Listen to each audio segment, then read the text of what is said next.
Indo European నిర్మాణ శైలిలో అత్యంత అందంగా ఏర్పాటు చేసిన ఒక చర్చి ఉంది. అదే నందిగామ ఆర్సిఎం చర్చి. ఈ చర్చి ఏ విధంగా ఉంది, అలాగే ఈ చర్చి యొక్క ప్రత్యేకతలు ఏంటనేది ఈ వీడియోలో మీకైతే క్లియర్గా ఎక్స్ప్లెయిన్ చేస్తాను. అలాగే లోపల నిర్మాణ శైలి ఏ విధంగా ఉంది, ఈ చర్చి యొక్క బ్యూటీనెస్ మొత్తం అయితే మీకైతే ఈ వీడియోలో చూపిస్తాను. వీడియో అయితే స్కిప్ చేయకుండా చివరి వరకు చూడండి. అలాగే ఇంతవరకు మన ఛానల్ని సబ్స్క్రైబ్ చేసుకోకపోతే సబ్స్క్రైబ్ చేయండి. ఇలాంటి చాలా ప్లేస్లు అయితే మీకైతే చూపిస్తాను. అలాగే ఈ వీడియోని లైక్ చేస్తూ హైప్ అయితే చేయండి. కొంతమందికి అయితే రికమెండ్ అవటం జరుగుతుంది. ఇంకా లేట్ ఎందుకు వీడియోలోకి అయితే వెళ్ళిపోదాం. ఈ వీడియోలో మనం చూసుకోబోతున్న చర్చి వచ్చేసరికి ఎన్టీఆర్ జిల్లా నందిగామలో అయితే ఉన్నది.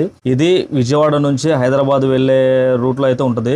అలాగే నందిగామలో పాత బైపాస్ NH9 కి అయితే ఆనుకొని ఉంటుంది. ఇది రోడ్డుకి ఆనుకోవడం ఉండటం వల్ల ఎక్కువ మంది అయితే ఈ చర్చిని దాటుకుంటూ వెళ్తూ ఉంటారు. అలాగే కొంతమంది అయితే ఆగి ప్రార్థనలు అయితే చేసుకుంటూ వెళ్తూ ఉంటారు. ఈ చర్చికి అత్యంత అందాన్ని తీసుకొచ్చే విషయం ఏంటంటే, ఇప్పుడు మీరు చూస్తున్న ఆర్చి. ఈ ఆర్చి ఏదైతే ఉందో ఈ ఆర్చిని ఆనుకొని వెలంగిని మాత విగ్రహం అయితే ఉండటం జరుగుతుంది. అలాగే ఆ ఆర్చ్ పై ఇరువైపులా దేవదూతలు ఉండి మధ్యలో సిలువ అయితే ఉండటం అత్యంత అందాన్ని తీసుకొచ్చే విషయం. చర్చి ఎంట్రన్స్ లో అయితే ఉన్నాను. చర్చి ఎంట్రన్స్ లో లోనికి వెళ్ళి ఏ విధంగా ఉందో చూద్దాం. ఇక్కడ చూడండి, చర్చి యొక్క వ్యూ అయితే మీరు చాలా స్పష్టంగా గమనించవచ్చు. అలాగే ఇరువైపులు చుట్టూరు పచ్చని వాతావరణం అయితే ఉంది. అలాగే కూర్చోటానికి, పిల్లలు ఆడుకోవటానికి చాలా ప్లేస్ అయితే ఉంది. పార్కింగ్కి ఎటువంటి ఇబ్బంది లేదు. అలాగే చర్చి చూడండి, చాలా చాలా బ్యూటిఫుల్గా కనపడుతుంది. ఈ చర్చి నిర్మాణ శైలి వచ్చేసరికి ఇండో యూరోపియన్ స్టైల్లో ఉంటుంది. చుట్టూరు పెద్ద పెద్ద గోపురాలు ఉండి అలాగే మధ్యలో అయితే సిలువ ఉండటం జరుగుతుంది. ఆ ఎత్తైన గోపురాల మధ్య అలా సిలువ ఉండటం అత్యంత అందాన్ని అయితే ఈ చర్చికి అయితే తీసుకురావడం జరిగింది. అలాగే మనం చర్చి ఎదురుగా చూసుకున్నట్లయితే ఇరువైపులా దేవదూత విగ్రహాలు అయితే మనం ఉన్నాయి. మన చర్చిలోకి అయితే ఎంట్రన్స్ అయ్యేటప్పుడు ఆ విగ్రహాలను అయితే దాటుకుంటూ చర్చిలోకి అయితే వెళ్ళాలి. ఈ చర్చిలోకి ఎంటర్ అయిన తర్వాత లెఫ్ట్ సైడ్లోనే మనకి ఒక విగ్రహం అయితే అత్యంత అందంగా అయితే ఉంటుంది. భక్తులు వచ్చి ఆ విగ్రహం ఎదురుగా ప్రార్థనలు అయితే చేసుకుంటూ ఉంటారు. ఈ చర్చిలో మనం చూసుకున్నట్లయితే చర్చి లోపల భాగాన గోడ చుట్టూరు ఇరువైపులు పచ్చని చెట్లు అయితే ఉంటాయి. ఆ పచ్చని చెట్లు ఈ చర్చికి అత్యంత అందాన్ని అయితే తీసుకొస్తూ ఉంటాయి. అలాగే ఈ కింద వైపు మనం చూసుకున్నట్లయితే సన్న గలస అయితే ఇక్కడ కింద అయితే పోయడం జరిగింది. ఈ చర్చి ఇరువైపులు మనం గమనించినట్లయితే జీజస్ని అప్పగించిన కాడ నుంచి జీజస్ శిలువపై మరణాన్ని పొందేంత వరకు విగ్రహాలను అయితే చుట్టూరు అయితే ఏర్పాటు చేశారు. అలాగే ఈ చర్చికి వెనక పక్క భాగంలో జీజస్ని సిలువేసిన విగ్రహాన్ని అయితే ఉంచడం జరిగింది. ఈ చర్చిని ఇయర్లీ కూడా డెవలప్ చేయడం అయితే జరుగుతూ ఉంది. అలాగే ఈ చర్చిని గమనించినట్లయితే ఇరువైపుల మెట్లు అయితే ఉండడం జరిగింది. ఆ మెట్లు గుండా వెళ్ళి ఆ సిలువ దగ్గర అయితే ప్రార్థనలు చేసుకుంటూ అలాగే క్యాండిల్స్ అయితే వెలిగిస్తూ ఉంటారు. అలాగే ఈ చర్చికి నవంబరు, డిసెంబరు, జనవరి కాలంలో అయితే లైటింగ్స్ అయితే పెడుతూ ఉంటారు. చాలా చాలా బ్యూటిఫుల్గా ఉంటాయి. సాయంత్రం 6 నుంచి 9 ఆ ప్రాంతాల్లో మనకైతే ఎల్లో ఉంటుంది. ఆ టైంలో అత్యంత వైభవంగా ఉంటుంది. మీకైతే ఫొటోస్ రూపంలో అయితే డిస్ప్లే అయితే చేస్తాను, చూడండి.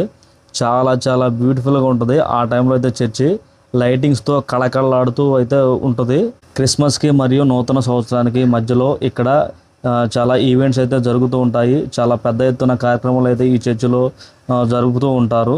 అలాగే మనం ఇప్పుడు చర్చిలోకి అయితే వెళ్దాం. చర్చిలోకి వెళ్ళేసి లోన ఏ విధంగా ఉంది, అలాగే ఆ నిర్మాణ శైలి ఏ విధంగా ఉంది అని అయితే చూద్దాం. స్టార్టింగ్లోనే మనం చూసుకున్నట్లయితే మేరీ మాత విగ్రహం అయితే మనకి ఉంది. అలాగే ఇంకా మనం ముందుకైతే వెళ్ళి లోన ఏ విధంగా ఉందనేది అయితే చూద్దాము. స్టార్టింగ్ ఎంట్రన్స్లో మనం చూసుకున్నట్లయితే రైట్ సైడ్న ఇక్కడ పవిత్రమైన నీళ్ళు అయితే ఉన్నాయి. ఆ పవిత్రమైన నీళ్ళని తాగుతూ అలాగే ఆ పవిత్రమైన నీళ్ళని మీదైతే చల్లుకుంటూ ఉంటారు. చర్చిలో మనం లోన చూసుకున్నట్లయితే వుడ్తో తయారు చేసిన బెంచ్లను అయితే ఏర్పాటు చేశారు. వచ్చిన భక్తులు కూర్చోడానికి, అలాగే ప్రార్థనలు, అలాగే ఆరాధన అయితే చేసుకోవడానికి బెంచెస్ అయితే నీట్గా చాలా క్లీన్గా ఏర్పాటు అయితే చేశారు. సుమారు 300 నుంచి 500 మంది అయితే కూర్చోడానికి అవకాశం అయితే ఉంది. ఇంకా మనం ముందుకు వెళ్ళి ఆ నిర్మాణ శైలిని చూస్తుంటే చాలా చాలా బ్యూటిఫుల్గా ఉంది. అలాగే ప్రశాంతమైన వాతావరణం. ఈ టైంలో అయితే ఎవరూ లేరు. అలాగే ఆదివారం టైంలో అయితే 2 మాసాలు అయితే జరుగుతూ ఉంటాయి. ప్రశాంతమైన వాతావరణం మధ్య సంఘ సభ్యులు ఆదివారం వెళ్ళైతే ఆరాధన చేస్తూ ఉంటారు. అలాగే మనం నిర్మాణ శైలి విషయానికి వచ్చేసరికి అయితే లోన స్తంభాలు టైప్ అయితే మనకి ఏర్పాటు చేయడం జరిగింది. మొత్తం అయితే 12 స్తంభాలు అయితే ఉన్నాయన్నమాట. అంటే పిల్లర్స్ టైపు. ఇంకా నిర్మాణ శైలి కూడా చూడండి, ఇండో యూరోపియన్ స్టైల్లో అయితే లోన కూడా ఏర్పాటు అయితే చేయడం జరిగింది.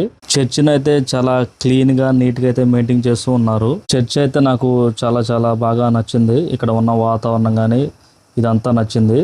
అలాగే మీకు కూడా ఈ వాతావరణం అలాగే ఈ చర్చి నచ్చిందని భావిస్తున్నాను. ఈ వీడియో కనుక మీకు నచ్చినట్లయితే లైక్ చేయండి, కామెంట్ చేయండి. ఇంతవరకు మన ఛానల్ని సబ్స్క్రైబ్ చేసుకోకపోతే సబ్స్క్రైబ్ చేయండి. Thank you all.